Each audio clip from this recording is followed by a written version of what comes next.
Welcome back to the Superstar Roundup. I am so excited to tackle this one. Oh my good god. That was one hell of an episode, and even though the actual plot points have been quite divisive, I think everyone can come together and at least agree that this was one fantastic looking episode. Last week I mentioned a couple of staff names that were going to be on this week, just going by what was in the preview and what had been tweeted out by certain staff members. I said that this was going to be a pretty all-star lineup, and I was right, but only half right, because not only was this an all-star lineup, it was the all-star lineup. This was not just a few great animators, this was almost every single top animator that Super has to offer thrown into one episode, and then some. So let's get underway. The two animation supervisors on this episode are Yuichi Kurosawa and Masahiro Shimanuki. Kurosawa, of course, joined the series back in the early Universe 6 arc, clearly standing above many of the other supervisors in quality, and was subsequently given a whole bunch of important episodes. Shimanuki we know very well on this channel, big supervisor from back on Dragon Ball Z, had some issues drawing characters early on in Super after working in One Piece for 15 years, but as of late he's had a real return to form, and that really shines through in this episode. Kurosawa's last episode was 57 and Shimanuki's was 61, and although Kurosawa did do some animation in 61, it wasn't much, and so you'd expect his style to be the one that's most prevalent throughout the episode. Obviously, the more time a supervisor spends in an episode, the more his corrections are going to shine through. So what really surprised me is that Shimanuki is the dominant force in this episode by a mile.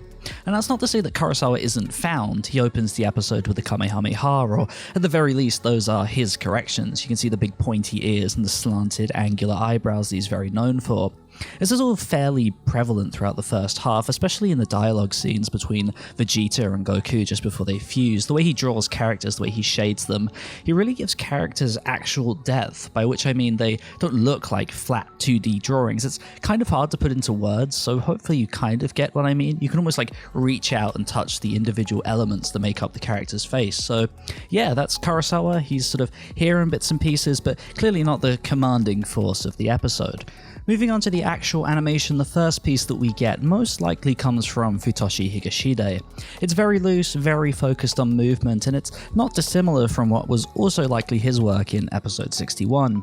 What's interesting and not too surprising is that it's heavily corrected by the chief animation supervisor Miyako Tsuji, and I say that it's not too surprising because Higashide is of course this show's slave. He animates on just about every single episode of this arc so far, and obviously that means he doesn't have the time to polish things to the same sort of standards, so Tsuji comes in and does that for him. It's a very solid scene, it's almost Tate-like in its movement, which is really cool. You know how much of a fan I am of Tate. It's nothing special, but it's a solid opener to the episode either way. So let's talk about something that is special then. That is, of course, Naotoshi Shida's scene this week, the clear highlight of the episode. The last time we saw Shida was in episode 57. He did a 25-second scene between Black Goku, Trunks, and Zamasu. It was great, but it certainly wasn't up there compared to Shida's best work on One Piece, for example. Here we have a full minute-long scene, and while I do think it's good, I think its length actually does hurt it. When you're working on a long scene, you have to be a little bit conservative to make sure you're able to hand your work in on time. And that's kind of what this scene is. It's very conservative, and I do think 57 was better, but don't get me wrong, conservative for Shida is still very good. The scene is obviously filled with Shida's beautiful smoke and beams, the character art is sharp and detailed, and even though there is a timing misstep where the animation is moving too fast to actually convey impact, he still manages to make up for that with a great effects-driven scene where Zamasu powers up on the ground. Shida actually tweeted out his Gengar for that scene, and it is wonderful. So moving swiftly on, since I have so much to cover today, somewhat surprisingly Naoki Tate is an assistant supervisor here despite handling last week's episode. His co-supervisor Osamu Ishikawa is also here though, only as a key animator in a very small capacity. Tate isn't really felt that much either, but he does do one scene that showcases some of his cool effects, and it was cool to see Shimanuki half correcting Tate for what I believe is the first time since their early One Piece work. Tate did work under him in episode 12, but he wasn't corrected by him. On the subject of Shimanuki though, we do get some action animation from him this week. In the past I've spoken about how Shimanuki isn't actually a very good animator anymore, and while that is still the case, he does have a bout of action here that's better than normal, and he finishes up by animating the final Kamehameha. Again, it's not particularly special, but it is a vast improvement over what he's shown us in the past on this series. As I said earlier, it's really his corrections that dominate this episode. When he's throwing his great character art on top of others' superior motion, it comes together really nicely. It's just like Manabe's corrections worked really well with Tate in episode 63. The next standout scene likely comes from a new face to Super, Kenji Miyuma. Miyuma's a talented animator who's probably most well known for his work on the Procure series. Here he animates the early scene between Trunks and Zamas. It's only short, but he shows off some great distorted faces. I really love the highlight that he uses on the damaged side of Zamas' face. Immediately after, though, we switch over to Shuichiro Manabe. Manabe being the wonderful supervisor behind episode 63, as I mentioned earlier.